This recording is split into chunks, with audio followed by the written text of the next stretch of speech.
کہ ہر باشعور انسان کا اپنی زندگی میں کوئی مقصد، کوئی نصب العین، کوئی آدرش. یہ ہندی کا لفظ آدرش ہے، بڑا پیارا لفظ ہے.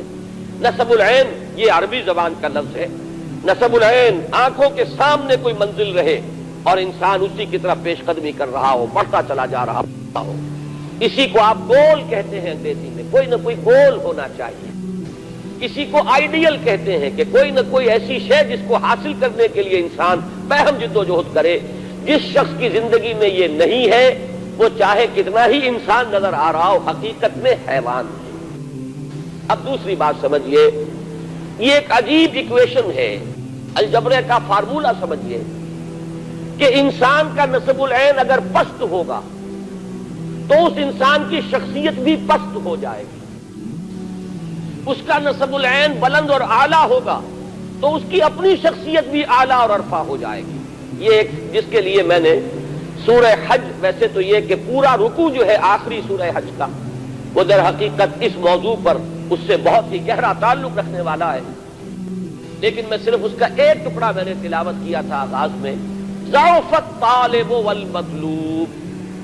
مشرکین کے بارے میں کہا جا رہا ہے کہ ان کی کیفیت یہ ہے کہ کمزور ہیں وہ بھی جو چاہنے والے ہیں اور وہ بھی جنہیں چاہا جا رہا ہے.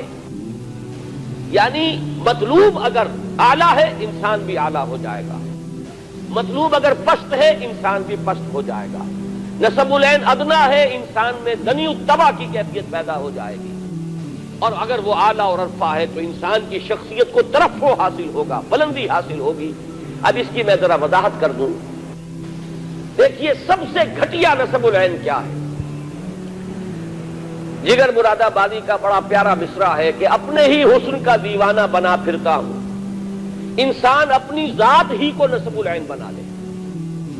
میرا غلبہ، میرا اقتدار، میری حکومت، میرے لیے دولت، میرے لیے عزت، میرے لیے شہرت، بس یہ حصول جو ہے اس کے لیے بھاگ دوڑ، محنت، کوشش، جد و جہد، یہ بھی ایک نصب العین ہے. آسانی سے دولت بھی حاصل نہیں ہوتی، دن رات کی محنت سے دولت ملتی ہے. آسانی سے شہرت بھی نہیں ملتی، بڑی بڑی راتوں کو جاگ کر انسان جو ہے وہ کام کرتا ہے جس سے اسے شہرت مل سکے. آسانی سے دنیا میں غلبہ بھی حاصل نہیں ہوتا.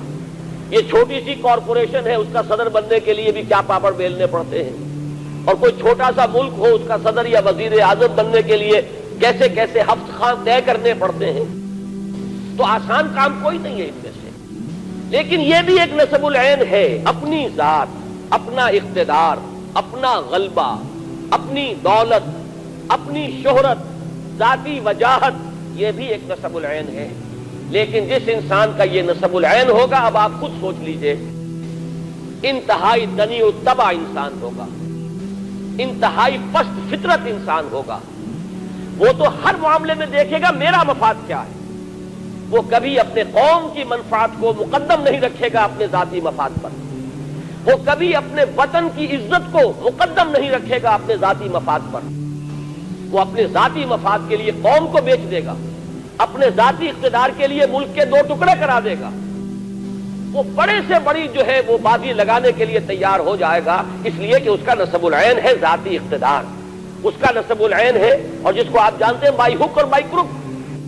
جب معین یہ ہو گیا مجھے تو اپنا اقتدار مطلوب ہے، مجھے سربلندی اپنے لیے چاہیے، میں دولت جمع کر لینا چاہتا ہوں. زیادہ دولت جمع کرنے والا انسان کس کس پستی میں گر رہا ہے. آپ کا یہی شہر کراچی ہے جس میں گھی میں ملاوٹ کی گئی اور اس طرح کی ملاوٹ کی گئی کہ کتنے ہی لوگ تھے جو جن پر فالج ہوا تھا ایک زمانے میں، آپ کو یاد ہوگا، اس لیے کہ گھی کے اندر ایسی چیز ملا دی گئی تھی اپنے چند ٹکوں کے حصول کے لیے، انسانوں کی صحت سے کھیلنے والے.